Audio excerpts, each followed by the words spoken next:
from that internal compass. And the answer was really, Miroslav, you have to start teaching.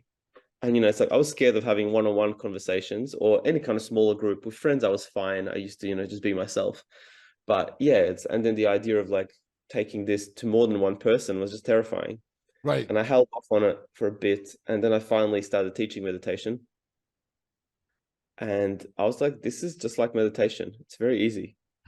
I'm speaking, words are coming out of my mouth, Yep. but the internal state, it's like there was a lot more sensation, there was a lot more fear. But on Mm. another hand, I was like, this is just like meditation on steroids. Wow. Wow.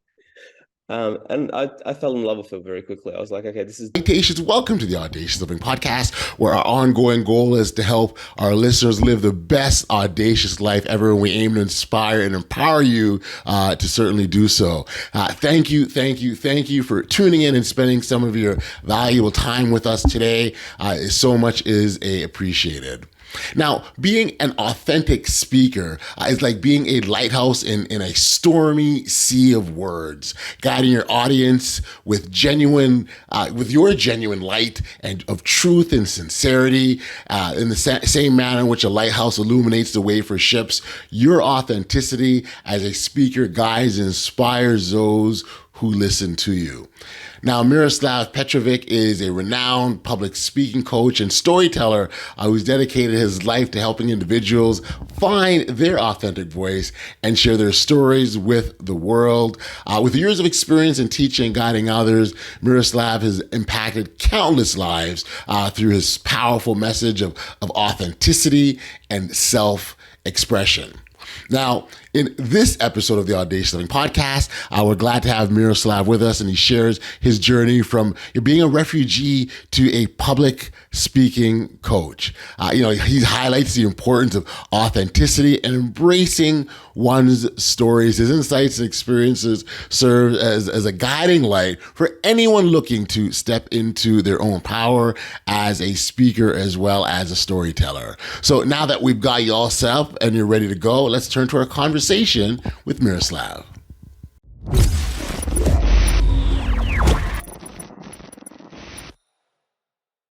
Hey, Miroslav, thank you for joining me here today on the Audacious Living Podcast. I got to say, we've been trying to do this for so long, and schedules and all kinds of crazy things been happening, but it doesn't matter anymore because we're here now. I'm glad we're here. It's been months in the making to get here. Yes, no, it is, and fairness, our time zones, because you're all way in Australia. It was an 18-hour difference or something like that. So I mean, that was part of it too, and getting busy and all sorts of stuff. But like I said, we're here now. Pleasure to have you here on the podcast. We spend so much time encouraging individuals to sort of live their best audacious lives, and what I love about that is we all do that on our own individual journey. We're all on our own individual path.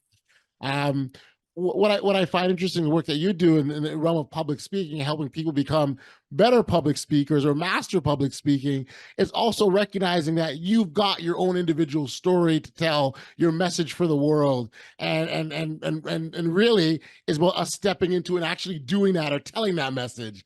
So maybe as a starting point, I know I talked a little bit about the work that you do, but maybe as a starting point, I can get you sort of fill in the gaps for our listeners who want to know what Miroslav is all about. Yeah, beautiful. I mean, I love this word you're using, audacious. Before I dive in, can I just ask you, Audley, how do you define audacious? What does that mean to you? So it's interesting. Once upon a time, I would have thought audacious was like the loudest guy in the room, the guy that was just like, there. And it wasn't until I guess I started doing a sort of dive into myself personally to understand the audacity. It's that boldness to take that first step, doing it so with bravery and courage, unflinching in the winds of whatever is facing you, right? Like that to me is so it's nothing to do with the volume of your voice, right? It's your ability to take that first step. And that's something that I had to learn and understand better, because I just like, hey, if you're audacious, it's loud. But no, not it's got nothing to do with that at all. You're stepping into that person who you are supposed to be, and you're doing it so boldly, confidently. And that's really where and then the podcast circles all around, themes all around that. Yeah, beautiful. All right, I like it a lot. It's interesting, some of the memories I've had going through my mind as you've been speaking already. So I'll give you a briefer version of my story. Um, there's been a lot of audacious steps inside of it. But early on, I came to Australia as a refugee when the war broke out in former Yugoslavia. Okay. So and I was very quiet. I used to stutter a lot. Throughout Mm. my school, people just assumed I was mute because I would speak so little. Okay. And that kind of went on up until I started meditating. And I don't know, I would have been like 18, 20 or something at the time. And when I started meditating, I was like, God damn, this is amazing. Like, I didn't know it was possible to feel this way because I'd Right. lived in a very introverted kind of shell my whole life. Right. And I started asking this question, how can I experience life like this more often? And I didn't like the answer I kept getting. Okay. And people around me started telling me the same thing as I was hearing, from that internal compass. Um, and the answer was really, Miroslav, you have to start teaching. And it's like I was scared of having one-on-one conversations or any kind of smaller group with friends. I was fine. I used to, just be myself. But yeah, and then the idea of like taking this to more than one person was just terrifying. Right. And I held off on it for a bit, and then I finally started teaching meditation. And I was like, this is just like meditation. It's very easy. I'm speaking, words are coming out of my mouth, Yep. but the internal state, it's like there was a lot more sensation, there was a lot more fear. But on Mm. another hand, I was like, this is just like meditation on steroids. Wow. Wow. And I fell in love with it very quickly. I was like, okay, this is definitely what I'm here for.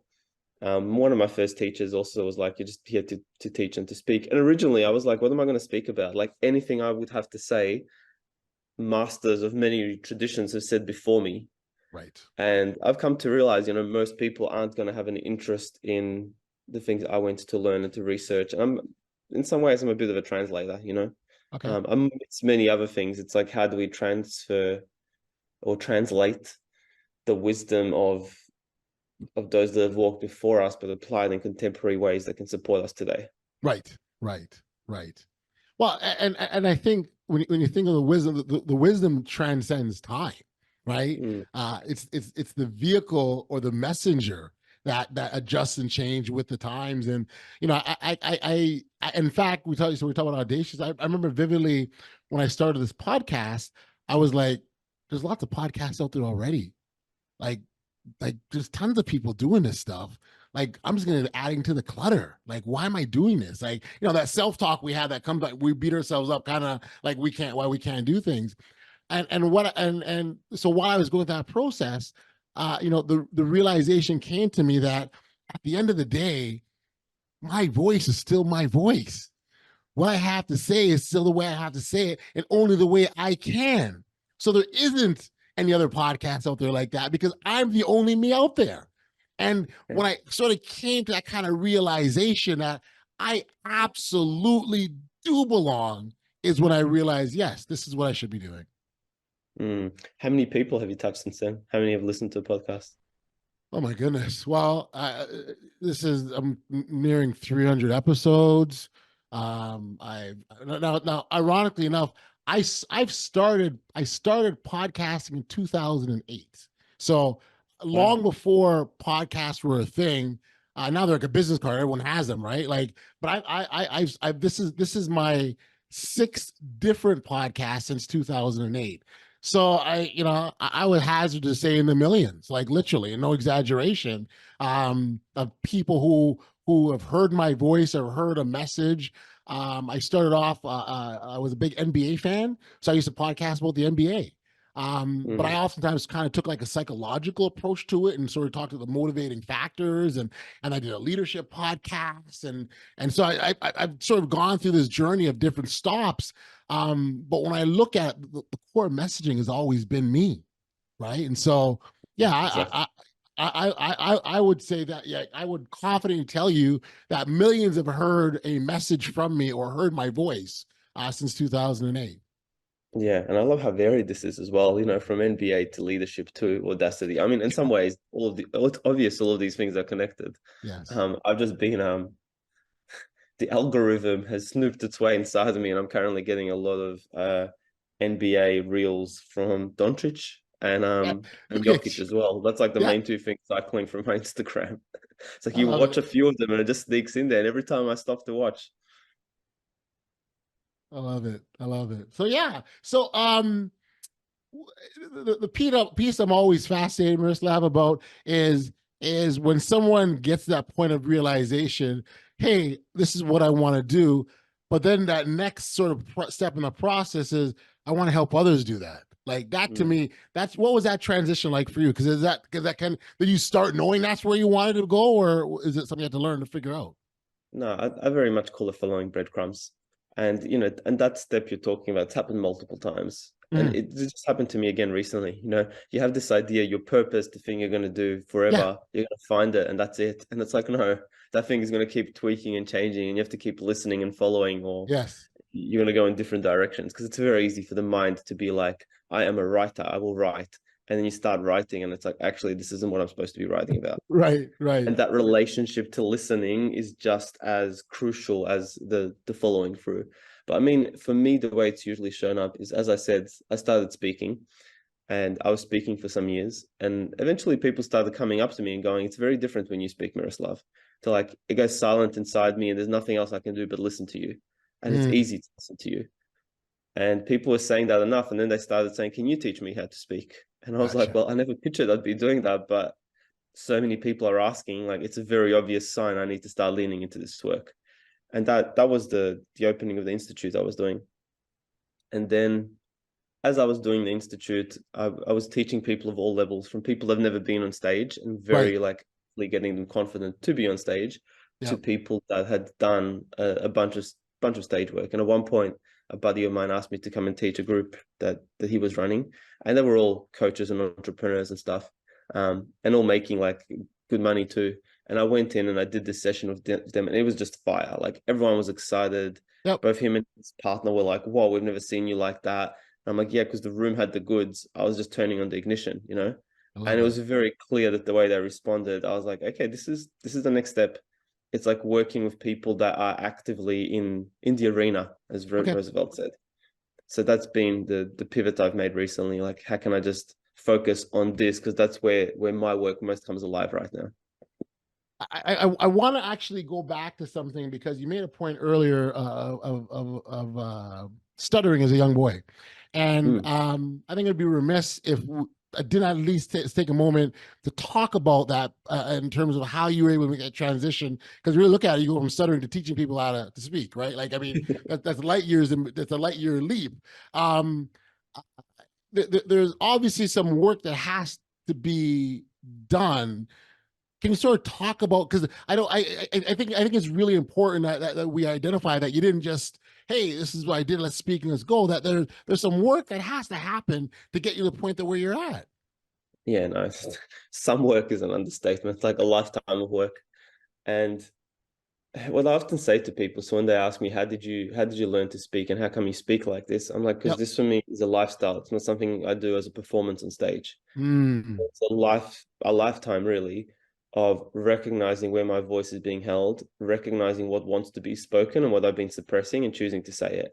And that's a terrifying way to live life, Right. because it was continually coming to the point of expressing parts of myself that had never been expressed. Mm. And this can be scary parts. It can be desire. It can be desire in many ways, like, Yep. learning how to have sales conversations, asking women on dates, Sure. uh, setting up boundaries with people. When I'm feeling sad, actually telling someone like, hey, I need support because I'm feeling sad. Like as a man growing up in a contemporary world, especially of Serbian background, That like doesn't something like happen. showing emotions was really hard. I was having a talk to uh a friend's dad recently, and he's like, it's Yep. hard for people my age to even crack through and show emotion. I'm like, I get it. I haven't been delivered half of what you have in your lifetime, Right. and I know how hard it was for me. I can only imagine with that. So it was a long sequence of choosing to be audacious and break through who I really was instead of the person I was pretending to be. Mm. And the interesting thing inside all of this, Audley, is that when I speak Serbian, I still stutter. Interesting. So when people say to me, "Oh, it's hard for me to speak and blah blah," I'm like, I get it. I've been through the journey once in English, and I get to go through the roller coaster a second time in Serbian. So the last couple of years, I've made an effort to go back to Serbia to speak the language, to bring those disembodied, scared, lost parts closer to my heart, so they can find safety and allow the stuttering to come to some rest as well. Gotcha. Um, for me, as we on this topic of communication, a natural subtopic, if you will, for me, is authenticity and the Yeah. importance of having a clear, certainly clear, concise messaging. All these things are important, but it's also got to be real and authentic too. I wonder, Miroslav, you can spend a few moments just discussing how significant authenticity is to us as individuals. There's a study that was done by a guy called Noah Zandan, and I think they looked at 100,000, probably with the use of tech. They studied 100,000 different, and my number might be off, but it was a very large number. Okay, Different we're rounding talks. up. Yeah, looking at like leaders, political figures, blah blah blah. And they found that authenticity was the speakers that were authentic were 130% more influential. Okay, So it was like, if you're going to look at one thing to learn to have influence and to have people listen and take on your words, it was authenticity. gotcha. And there's also been studies that have done um, looking at the biomarkers when two people are having conversation, and if they're talking and one person is lying, their own biomarkers go up. So things like heart rate and, I don't know, probably things that show up in the blood. But the interesting thing was the person they were lying to also received that. So their biomarkers start going up, their heart rate. So sometimes it's like we don't know that our heart rate's going up. Right, But we right. have this feeling, and it's like, I don't know about that person. Something just doesn't feel right. And Yes. you're right. Like your body is actually not feeling right. Yep. On It's telling you, right? It's telling you. exactly. Yeah. And I think we picked this up with like dodgy salesman. That's usually the example I go to. It's like, he's saying all the right things, but I don't believe him. Right. Right. And this is for me where authenticity comes into it. And it's not just what we do on stage, it's a lifestyle. It's like, can I keep coming back to what's authentically true and alive for me? Bang on. No, I think if you are looking to be more authentic, it's absolutely not something you do just in certain instances or certain situations or around certain individuals. It's you said the life. It is absolutely a lifestyle. It's what you do all the time, every time. Yeah, yeah, Yeah. exactly. And the thing I love with it as well is like, if you live your life in that way, who you think you are, like your sense of identity, Mhm. uh, is going to be changing. Like authenticity is that burning fire of life coming through us, and it's Yeah. not interested in holding up the same vision for the next decade. Right. Right. Right. So tell me then, from your perspective, why do people struggle with living authentically? I know there's a whole host of reasons. I mean, like I want to preface it by saying that first, but they're when I say struggle, there's some that really find it challenging. Yeah, I think there's a lot of pressure and demand to hold up a certain image, and I think whatever that image is, if you've been, let's say, a churchgoer your whole life, Mhm. and something authentically starts stirring in you that says, I want to explore a different tradition, that's very scary, because Right. now you have to confront your whole community, your family, everyone else, all the social culture you've built up in that, to follow what authentically feels true. Right. And this can be anything. It can be, your sexuality, your business. If you've been in an employee your whole life and suddenly you're like, I'm going to go start a business and that feels authentic, you're going to have to deal with a lot of people's stuff, your coworkers, your Right. family. Are Yes. we going to be safe? Do you even know what you're doing? You're not very good at that. You know what I mean? It's a lot of uh, social data you have to wait. And I'm saying that in a very polite way. Social data you have to wait for it to pursue that. And sometimes it's like, it's just hard, and it's Yes. easy to stay in the thing where everyone already knows and accepts us. And I think that social when the social gears turn, Yep. a lot of us prefer to avoid that. It's almost inbuilt in humans to just be like, no, we're just going to stay and keep doing the same rhythm, same melody, because it's jarring. Like I cannot freestyle at all when it comes to rapping, but I know when you get the groove, at Yep. least of something, and my freestyle is horrible, it's easy. And then when the beat changes, there's a part of me that panics. It's like, fuck, I have to find how to meet this other thing. And I Yes. think authenticity is a bit like that. Like if you choose to live in that way, it will change the rhythm in your life. That's right. That's right. That's right. Well, it's that whole pivoting thing, right? And look, it's being able to pivot on the fly. Yeah, I've given up my freestyle days to be honest with you, and I mean, but I get you. Back in the day, I could spit a couple bars, but I dare not pick up the mic now. I'll tell you that. That's for sure. What's your own response to that question, Audley? Why do you Pardon think me? people authenticity? Yeah, yeah, yeah.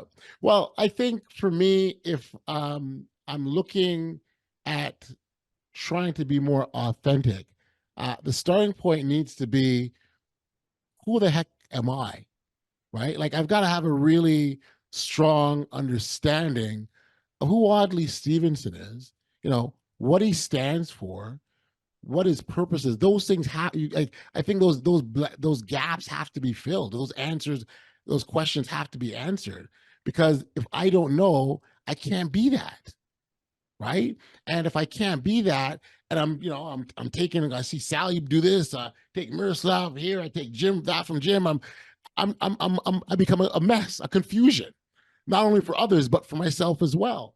And so, the starting point for me is being very, very clear as to who I am. I might have to do a bit of a deep dive to figure that out if I don't know, right? But I think once you've got that awareness, then the gaps start to get filled in. And I've got this analogy I've used for awareness, and I've used it before. So for me, when I think of awareness, like I think of like a living room, right? And in your living room, you've got your tables and your chairs and your coffee table and your TV, and all these things are in your living room. Well, if you turn off that light switch, right, the items are still there, they're just in the dark. Mm. When you flip the switch on, they suddenly appear. The light didn't put them there, they were always there. It's the light switch that gave you the awareness of the things that were there. So if we can turn on the light switch and understand who we are, then we know how we can present ourselves to the rest of the world and live I love this. authentically, to answer your question. It's a great metaphor for it. Yeah, no, I really do. And so thank you. It's one that resonates for me because I do think it's important, right? That we have to know who the heck we are and what we're trying to do here. And once we got that, I think we're onto something.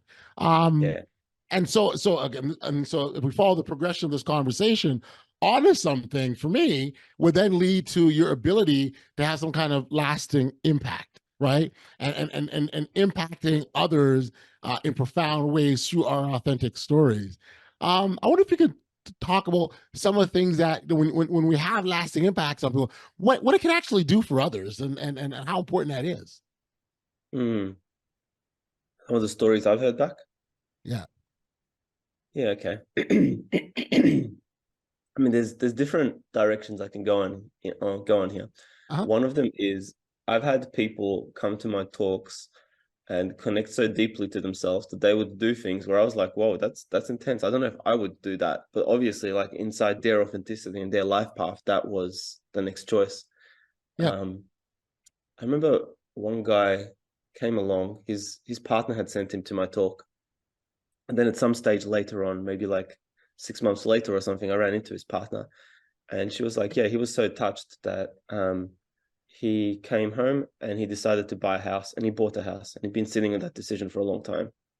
Hmm. And whatever you said touched something inside of him. And I was not talking about property or real estate or whatever, Right. but Right. obviously touched the gear inside him where I was like, all right, it's time to do this. Right. And that for me was just like really rewarding. I'm like, wow. For me at the time, I was like probably in my early 20s. So not something I would have done.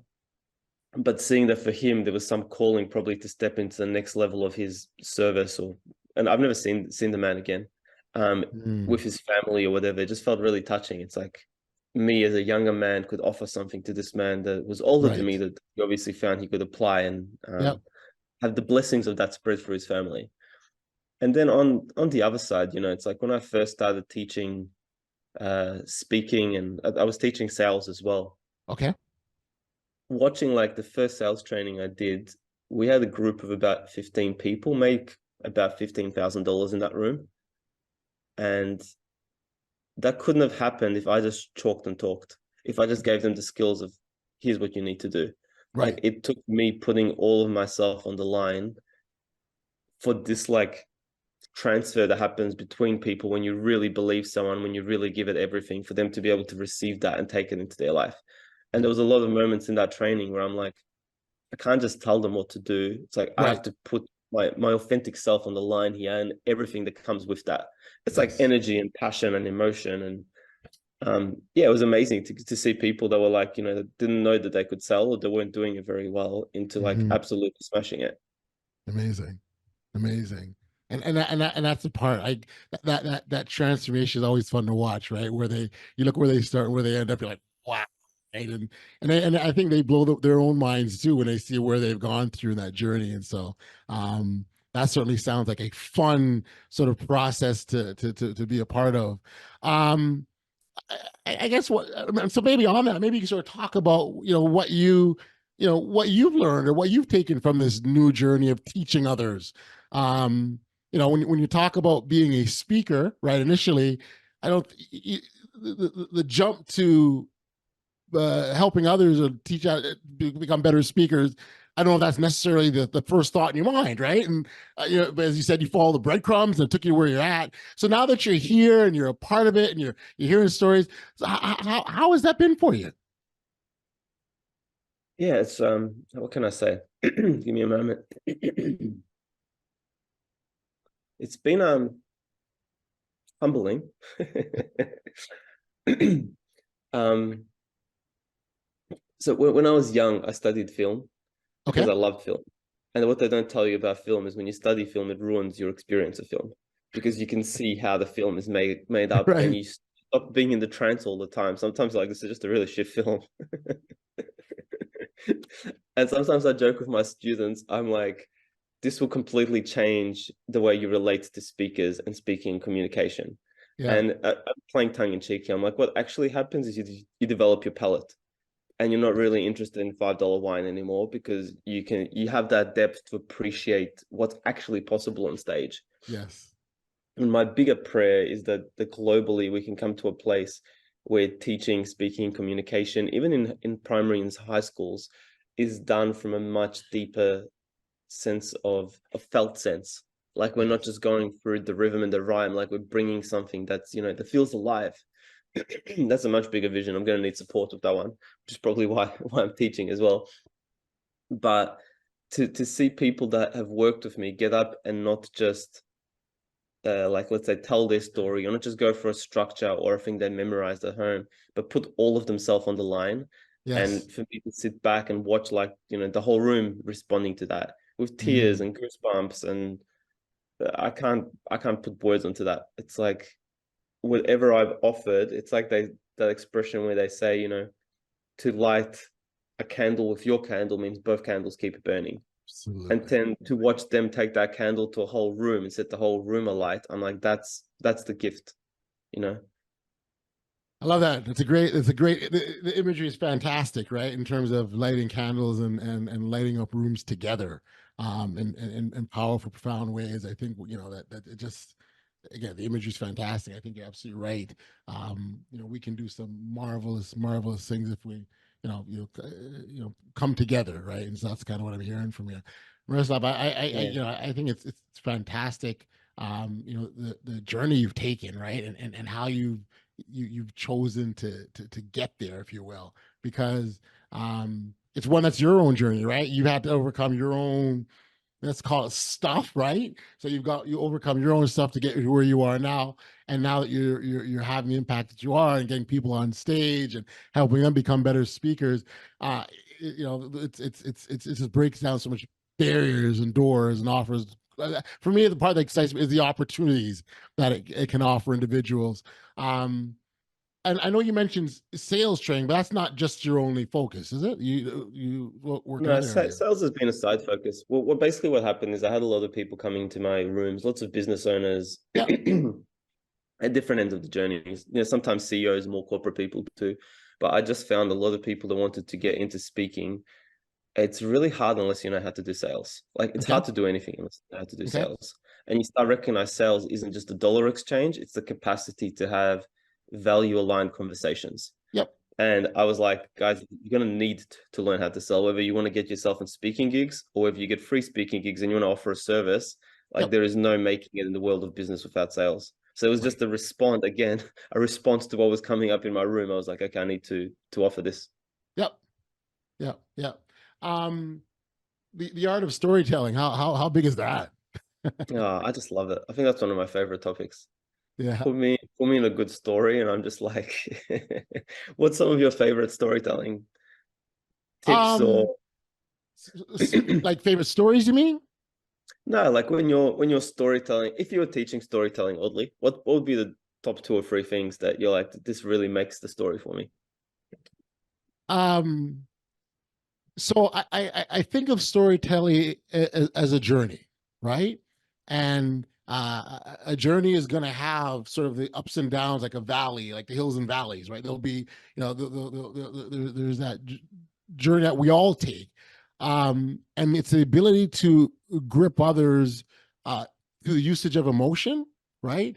But at the same time, the story has to be relatable. So, if I'm it's I don't know, I can't think of something on top of my head. Like if I'm talking about, like, I've never been on the moon as an example, so I don't know what that's like, right? But because I haven't been on the moon, that doesn't mean there aren't aspects of it that I can't make relatable. So the key is maybe not everyone can relate to being on the moon, but they could relate to an aspect of it where, maybe they're in the water and they're, they don't have, it move, like, how the moon, there's no gravity in space. Well, maybe the water having that kind of like that kind of thing. And I'm sort of speaking off the top of my head here, but I think the point is recognizing that when you're taking individuals on these journeys and these hills and valleys, like talked about, that it's got to be they've got to be able to relate, and they may not be able to relate with that specific thing, but part of that journey is you're bringing them to the point where they can relate. And I think those are sorts of things that come to mind off the top of my head. How'd I do? How'd I do?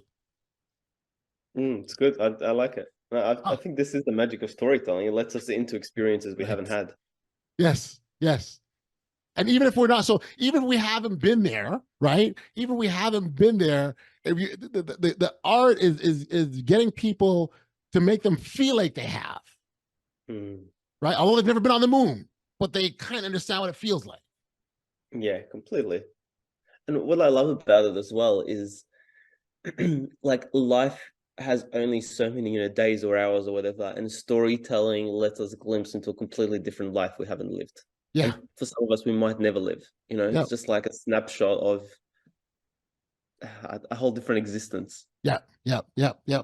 The other part about storytelling that I appreciate, it's is I think I think we see the world through the stories we tell, right? And in some instances, it's how we understand or make sense of the world is through stories. When we talk, if you say to someone, tell me what your childhood, they'll probably tell you a story from their childhood, what happened to them, right?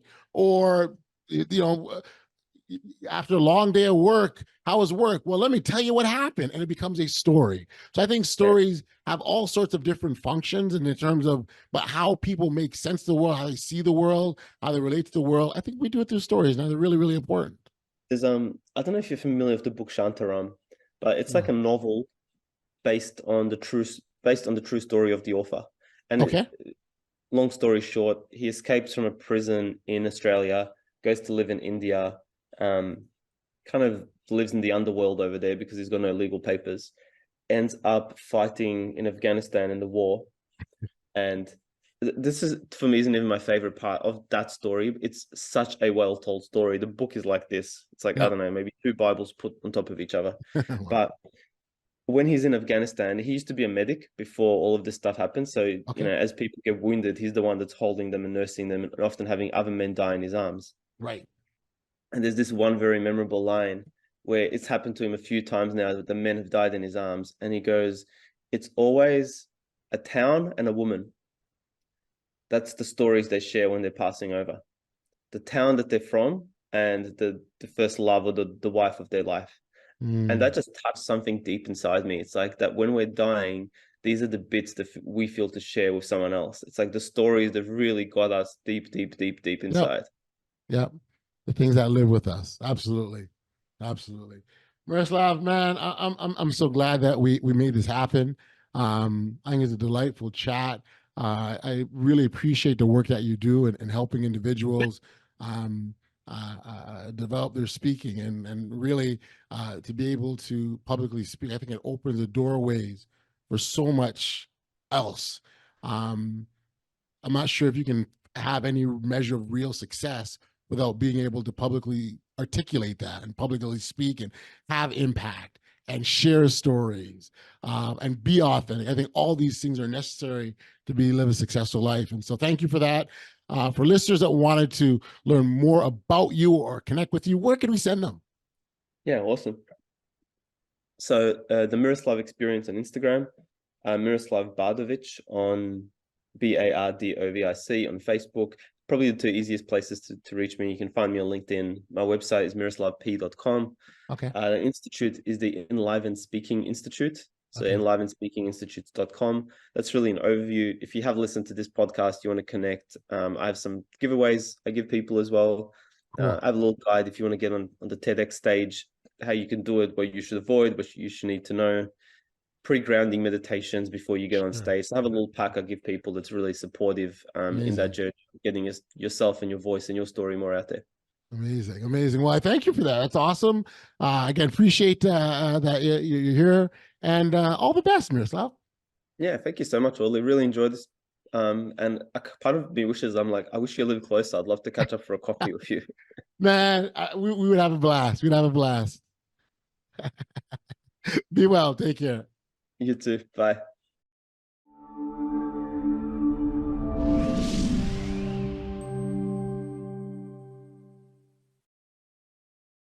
Back, we are here on the podcast now. Miroslav's conversation reminds us that true authenticity and boldness in sharing our stories can ignite profound transformation in both ourselves as well as others. By embracing our unique voice and experiences, we have the power to inspire, empower, and connect with those around us on a real deep level. I'd encourage you to connect with Miroslav on a deep level as well, direct to learn more about his coaching services, his storytelling workshops, simply by visiting the show notes below for the contact details.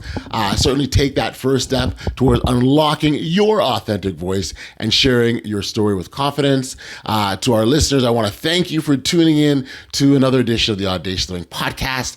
Certainly, if you enjoyed this episode, I encourage you to like, follow, subscribe, share. If you haven't done all those great things already, because these are the things that help this podcast reach even more listeners. So again, thank you for being a part of that. Remember, your audacious life is waiting for you to live to its fullest. Stay bold, stay authentic, and keep shining your light bright. Until next time, stay safe, be kind, show love to one another, and be audacious. You've been listening to the Audacious